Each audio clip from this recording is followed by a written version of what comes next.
I've played a lot of Super Nintendo games, and because of that, I know what to expect from the system, all the tropes, the art styles, the limitations, the musicians, the companies to avoid, and those who made the grade.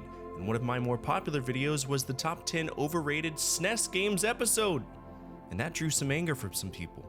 Well, I'm here to offer the other side of that coin, the underrated ones, the hidden gems that deserve so much more attention than they usually get. That being said, you might think these games are well known, and you might be right, but to me, these are games that tended to fly under the radar and are worth checking out as some of the most underrated Super Nintendo games out there. Let's begin.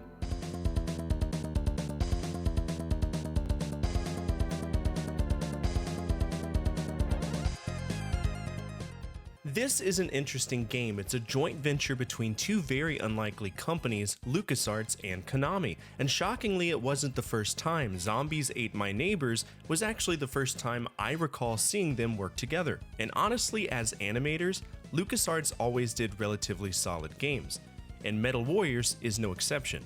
This is a solid-ass run-and-gun game, and we have 6 different suits that we can use to go up against the forces of Vinkar Aman, a dictator who declared war on the United Earth government. Now, our role is that of Lieutenant Stone, and again I mentioned we could choose from 6 different suits if at any time we get destroyed. We can literally jump out and get another suit. That's a heavy departure from how these kind of games are usually represented. Usually when you get destroyed, that's it. Game over with a few lives or a few continues. I feel that this game actually gives you a chance to get somewhere, and I appreciate that. You should check it out.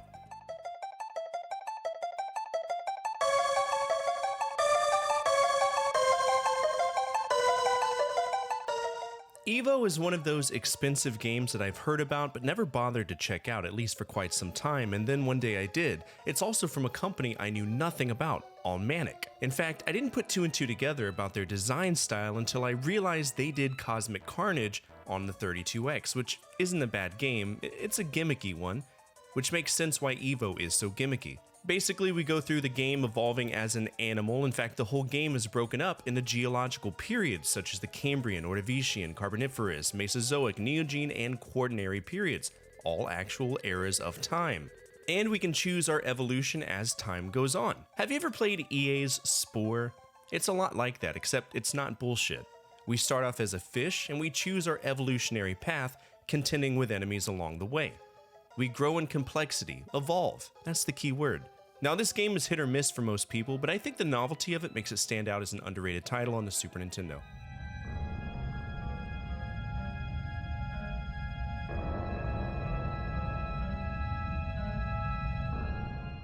More often than not, you'll hear people regard this as a better Secret of Mana, and in some ways, it is. This is a Square game after all, and the gameplay is damn near 1-to-1.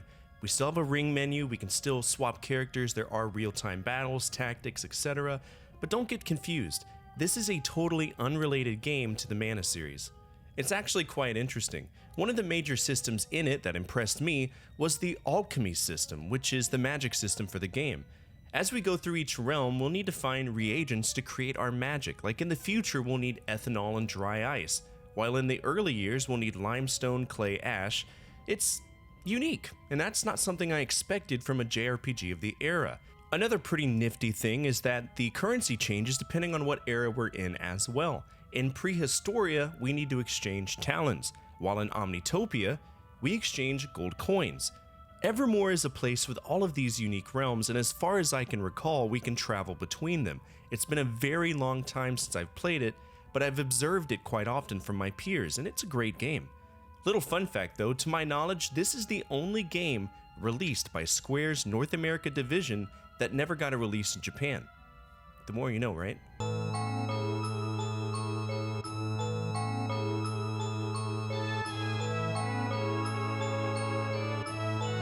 Quintet is a company that will populate a few games on this list because they are a sleeper company when it comes to making quality games. And it really upsets me that they fell from grace around the early 2000s because they single-handedly created some of the most underground hits that I've ever had the pleasure of enjoying, and in some ways, many of them interlace their storylines or themes. And Robotrek is one of those games. You'll notice that there's a common trend with environmentalism, good and evil, spiritual awakening, the role of a centralized hero, and a colorful, vibrant art style that sticks out, at least to me. Now in Robotrek, the whole idea is that we're playing as a nameless protagonist on Quintinix. Yeah, Quintet plus Enix, Quintinix. And then the hackers come into relevance, creating an uprising and disrupting the peace. Now our character is the son of a famous inventor, Dr. Akihabara, likely named after the video game district in Tokyo, and the hackers want to find and abduct Dr. Akihabara to force him into their cause. I don't want to get too far into the storyline because I don't want to spoil this for you, but the one thing that stands out is the invention system. We combine items and create them with the invention machine. We can find scraps that level up our weapons.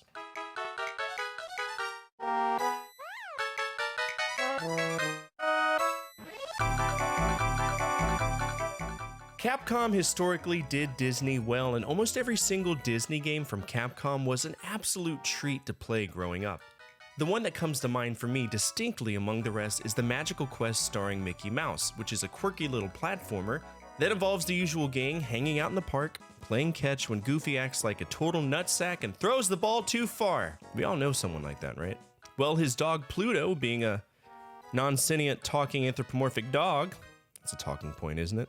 Chases the ball far away, and he doesn't come back. Goofy goes off and also doesn't come back. So logically, Mickey goes off to help, and then proceeds to fall off a cliff, thus beginning our journey into the magical land. The gimmick for this one involves different clothing with different attributes. For example, we can find a firefighter uniform that allows us to spray water at our enemies, it can also put out fires, and it can form icicles when necessary. You might think that's a stupid gimmick in a lighthearted children's game, but between me and you, Mickey Mouse games are pretty fucking solid for what they are. Sure, they aren't edgy, sure they aren't modern, but they're damn good games. Castle of Illusion is one of my all-time favorites, and that's basically Mickey Mouse bebopping down the street simulator. I still hold it in high regards.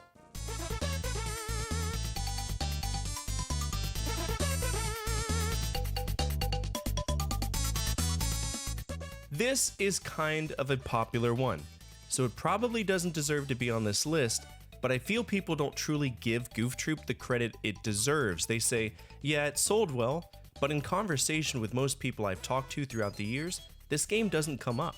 Sure, a vast majority of people know of it, but many of them haven't played it. And to me, this is the most effective, fun couch co-op game that I've ever had the luxury of checking out in my life. When you think of modern co-op games and how fun they are, look back on Goof Troop with that same energy because it's genuinely fun. Also, fun fact, it was created by Shinji Mikami. For anyone who doesn't know who that is, Shinji created Resident Evil. Goof Troop was one of his first games. Now, single player, this might not be the most exciting experience, but I play it with the intention of it being a multiplayer title, and I feel that you should as well. It is easy, but sometimes easy can be great when done right.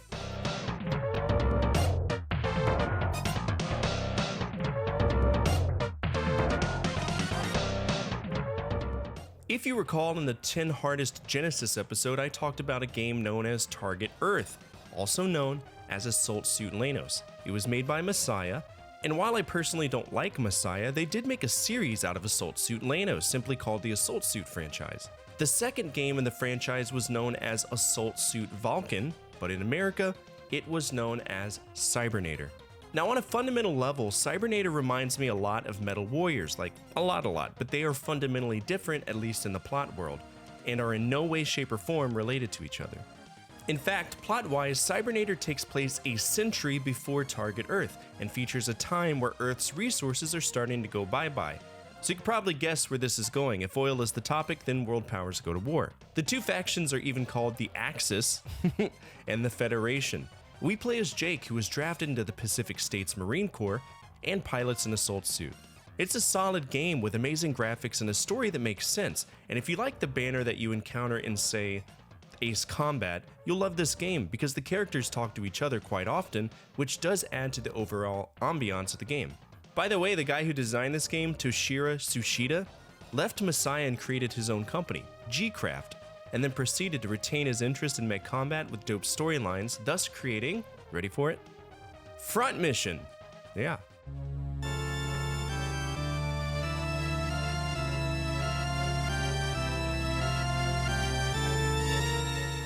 Demon's Crest is a hard game, I'm not going to sugarcoat it, it's going to kick your ass, but it stands out as a unique title. We actually play as a red armor, you know those things that kick your ass in Ghosts and Goblins with their ridiculous swooping arches? Yeah, we play as one of those. Specifically one named Firebrand.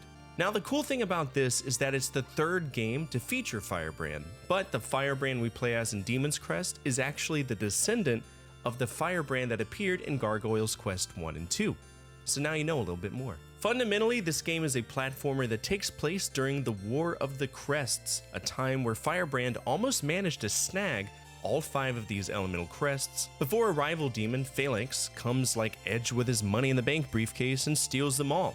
So logically, we have to get them all back. The music in this game is an absolute bop too. Toshihiko Horiyama did a wonderful job with these kind of gothic tunes that pair exceptionally well with the action.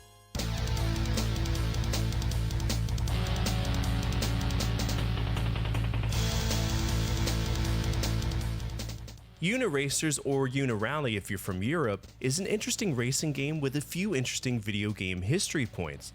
For starters, it was created by DMA Design. For many of you, you'll probably say, oh, okay.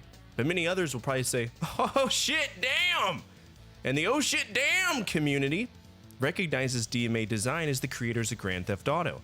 So yes, in a world full of senseless violence and computerized carnage, a company buckled down and created a racing game focusing on unicycles. That's all this game is, but it's done well. There are 45 levels, all of which involve controlling unicycles and doing tricks with said unicycles. Pretty cool game, right? Uh-oh, who's there? Pixar. Pixar, the people who made Toy Story? What are you doing here? No unicycle game. No unicycle game? Why not? Our unicycle. Only unicycle. No unicycle game. Oh, I see. So you don't want DMA Design to make a unicycle game. Gotcha. Well, unfortunately, that's exactly how it went. In 1987, there was a short film known as Red's Dream. I can't show it here because it'll be copyright striked, you know, Disney. But Pixar sued the daylights out of DMA Design because they claimed their unicycle looked too much like their unicycle in their one-off uninteresting film about a red fucking unicycle. The judges even agreed with Pixar. I mean, I'm sorry, how the fuck do you maintain a monopoly on a common design? To my knowledge, a unicycle has always looked like a goddamn unicycle. If you add another cycle, it becomes a bicycle, okay? Ridiculous.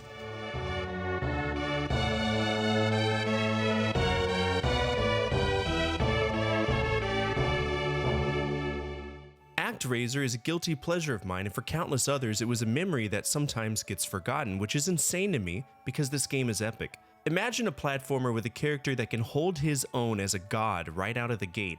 Imagine having a story that revolves around the hubris of humanity that long forgot their creator. Imagine building a civilization from scratch and aiding them against the demonic entities of Tanzra. These are all things you would see if you played Actrazer, and it's awesome. One of my favorite games on the Super Nintendo. Also, the music was done by Yuzo Koshiro, which I found to be interesting. You'll always find this game on a list of best ever Super Nintendo games, but I don't see people really digging into the themes that are at play here. Quintet's writing division is something else, and they are phenomenal when it comes to spirituality in video games. Because usually that was taboo, right? But not for Quintet. They were able to make it so subtle and make it flow with how the game's plot flows. Even the ending begs the question of, did civilization truly forget our deeds? It's great.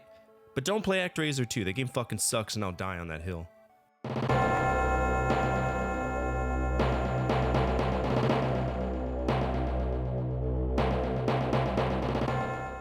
There were tons of RPGs on the Super Nintendo, so many that in many cases it can be hard to keep track of them, unless you go out of your way to play them all, which I traditionally haven't. But one that you should know is Lufia II. Now, Lufia II is a prequel to the first Lufia game, Lufia and the Fortress of Doom, and plot-wise it follows the story of Maxim, a guy who mattered during the war between mankind and these gods known as Sinistrals. Hence the title Lufia II, Rise of the Sinistrals. Now, this game is kind of different than Lufia and the Fortress of Doom. The puzzles have an exceptional variety. There's no more random encounters in the dungeons. We can see them, similar to Grandia, which is a game I'm actually playing through right now on my stream. It's a standard RPG, but there are elements that make it stand out so much in comparison to well-known RPGs of the era.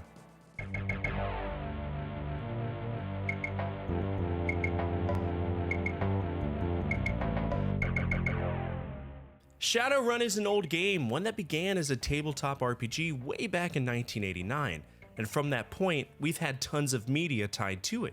But I didn't know about it until one day when I booted up Shadowrun on my computer thanks to that emulator I talk about all the time from my childhood, SNES. Now I powered through this game, made it to some arena, and then out of nowhere a bomb implanted in my head became relevant, so what did I do? I printed the entire walkthrough out from GameFAQs before I went to school, right? In anticipation of getting home and playing this game. What I failed to realize is that the walkthrough was roughly 800 pages long, and my dad was not pleased with me. I believe he called me a fucking moron. True story. That being said, there have been plenty of Shadowrun games, but this one in particular was the first one.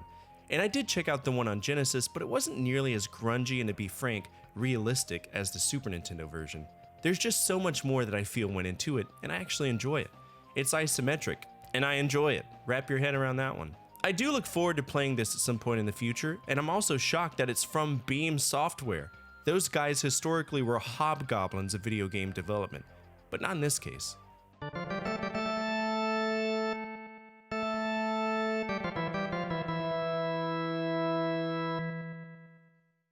Soul Blazer was a game that I played roughly 2 years ago when I was beyond impressed by it. I was just coming off of this high of beating Ys 1 and Hydlite after years of avoiding them, and I was told about this Quintet hidden gem. And I was told I would love it if I enjoyed good quality action RPGs. And let me tell you, whoever suggested this to me on Twitch, thank you, because this game is awesome. Remember how I said earlier that many of the games in the Quintet library correlate with each other on topics that are spiritual? Well, in Soul Blazer, we play as the Master's servant, the Master being the guy we play in Actrazer. And while our character won't have a name in this game, if you happen to play Illusion of Gaia, you'll see a reference to a character known as the Blazer. That's you. The way we play the game is simple though. We just go through tons of different dungeons, slowly freeing the souls of those who are trapped and help enter their reincarnation in the real world. And the bosses we encounter, they're all the chiefs, or the head honchos, of the villages that we go through, 6 in total. If you want a good, clean, fun action RPG, look no further than Soul Blazer.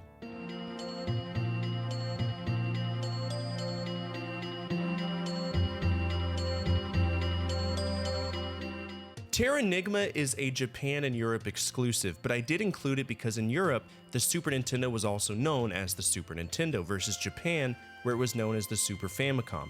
As time goes on and I branch out my experience in playing games for Japanese imports, you'll hear me talk more about them. I promise I will not ignore that aspect of history. But Terranigma is another action RPG from Quintet. The only reason it didn't get released in America was because Enix closed its North American branch in 1996. Which is a shame, because if you've ever popped in Terranigma, it's basically Soul Blazer on a significantly larger scale, if that makes sense. We play as Ark, and our whole job is to revive a dying Earth by evolving the life forms that we encounter. Much like all of the previous Quintet titles, it touches on the destruction of life, its cyclical nature, creationism, destruction, the balance of good and evil, all the while retaining all of the aspects of a quality action RPG that Quintet has shown in multiple occasions that they're capable of doing. And I'm all for it. Always have been, always will. Play Quintet games, at least in the Super Nintendo era. You won't be disappointed.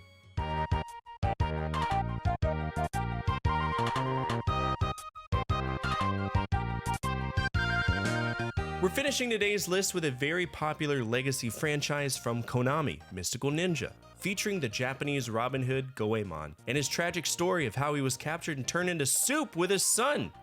That actually happened. Now, Goemon, it's historically been a platformer. In fact, a vast majority of the games were platformers. In fact, out of the 39 games that this franchise has, only 5 of them were released outside of Japan. The one we care about right now is The Legend of the Mystical Ninja, a more comical spin on the legend of Ishigawa Goemon, where we play as the Mystical Ninja alongside Ibisi Maru. Or if you're playing the US version, Kid Ying and Dr. Yang. Yin Yang.